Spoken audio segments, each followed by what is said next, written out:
lo que no quieres que te hagan. Da de tu pan al hambriento y de tus vestidos al desnudo.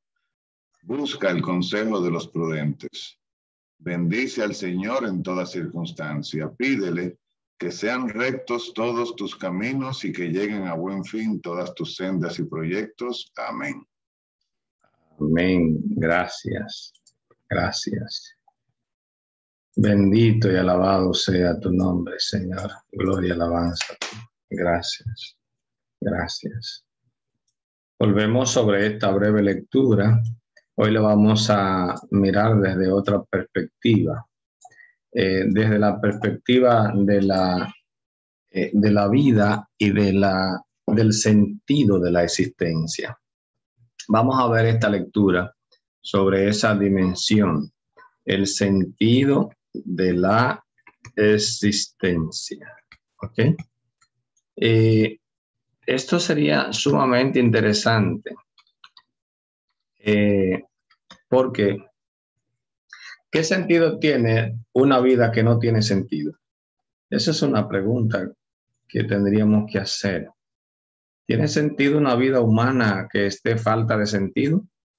Muchas personas en la vida, en la actualidad, en el mundo en el que nos ha tocado vivir, hacen lo que no quieren y tal vez quieren lo que no hacen o posiblemente imaginen querer o deseen hacer lo que otros parece que quieren.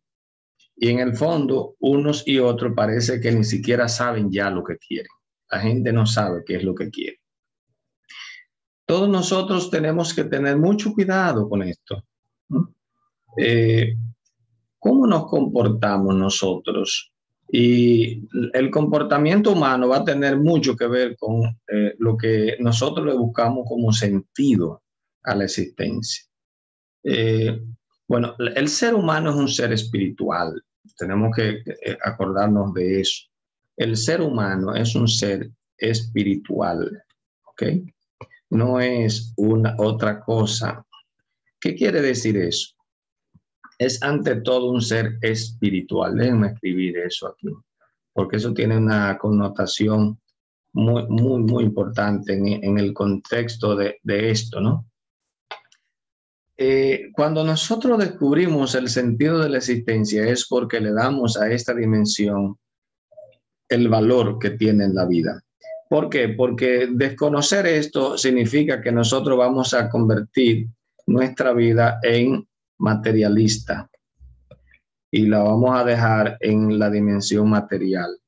Cuando nosotros no descubrimos nuestra dimensión espiritual, entonces nosotros podemos tener la tentación de que nuestra propia vida se convierta en una vida utilitarista, de utilidad, de solamente hacer dinero, de tener búsqueda de placer sexual. Entonces convertimos nuestra vida en cosas que van y vienen.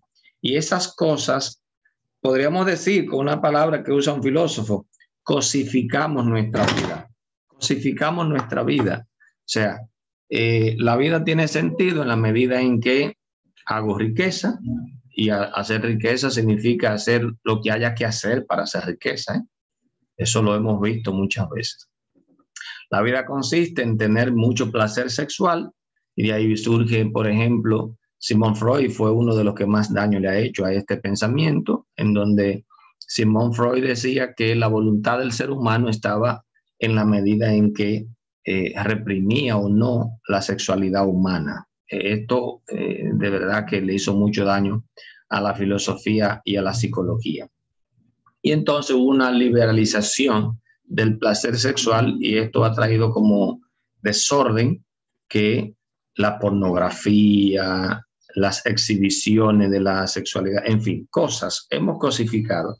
No hay tiempo para poner ejemplos concretos, pero la humanidad, con la forma de pensar de mucha gente, se olvida de esta dimensión, la dimensión espiritual. Cuando en el libro de Tobías se nos recuerda esto, es justamente porque hay que rescatar esta dimensión espiritual. No hagas a nadie lo que no quieras que te hagan a ti. Da de tu pan al hambriento y da tus vestidos al desnudo. Olvídate de hacer una vida material, sino que todo lo que tú puedas conseguir puedes también compartirlo. Estos dos elementos nos hablan del compartir. El que tiene una vida volcada al materialismo, a un pragmatismo, a una cosificación, se le pone el corazón duro. Por eso Jesús decía que no se pueden servir a dos amos, a Dios y al dinero, porque el corazón se endurece. Busca el consejo de los prudentes. ¿Para qué? Para que eleves esta dimensión espiritual en tu vida. Bendice al Señor en toda circunstancia. Pídele que sean rectos todos tus caminos y que lleguen a un buen fin todas tus sendas y proyectos. Aquí está el sentido de la existencia. ¿Cuál es el fin de mi vida?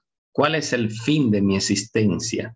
¿Cuál es el fin que me va a llevar al final todas mis sendas y mis proyectos? Es verdad, necesitamos las cosas materiales, pero no son el fin último. El fin último es mi salvación. El fin último es mi felicidad. Anoche terminaba yo un seminario con un grupo de abogados, una maestría que le impartía una clase, y mis últimas palabras fueron justamente eso. Ustedes valen más que todo el dinero que pueden hacer mal habido. Su felicidad es más importante que todo lo que ustedes puedan acumular como riqueza, cosa que no se van a llevar el día que se mueran. Traten de no equivocarse. Ustedes van a tener posibilidad de muchas cosas, buenas y malas. Piensen en ustedes y en su felicidad. El fin. Tenemos posibilidades. Es verdad, nosotros tenemos libertad. Esa libertad necesita una responsabilidad para actuar. Ojo con eso. Ojo. Eso es importante. Libertad va unida a la responsabilidad. Yo soy responsable de mis actos en libertad. En libertad. Que Dios nos ayude a nosotros todos los que estamos aquí a buscarle sentido a nuestra existencia. ¿Cuál es el fin de mi vida? ¿Son las cosas pasajeras o las cosas eternas? Eso ahí es donde nosotros tenemos que detenernos. Hay que insistir en algo. Cuando nosotros predicamos este elemento de la Sagrada Escritura, no estamos diciendo que es imprudente tener las cosas, no. Todo lo que Dios ha hecho, Dios lo ha hecho bueno. Nosotros tenemos que tener claro eso. Y vio Dios que todo era bueno. El problema es cuando nos volcamos a pensar que esas cosas que son buenas son el fin último y sustituimos al Dios bueno y verdadero por esas cosas. ¿Quién le habla de Dios a un narcotraficante? Su Dios es el dinero que ellos producen con el tráfico. ¿Quién le habla de Dios a un corrupto, un político corrupto?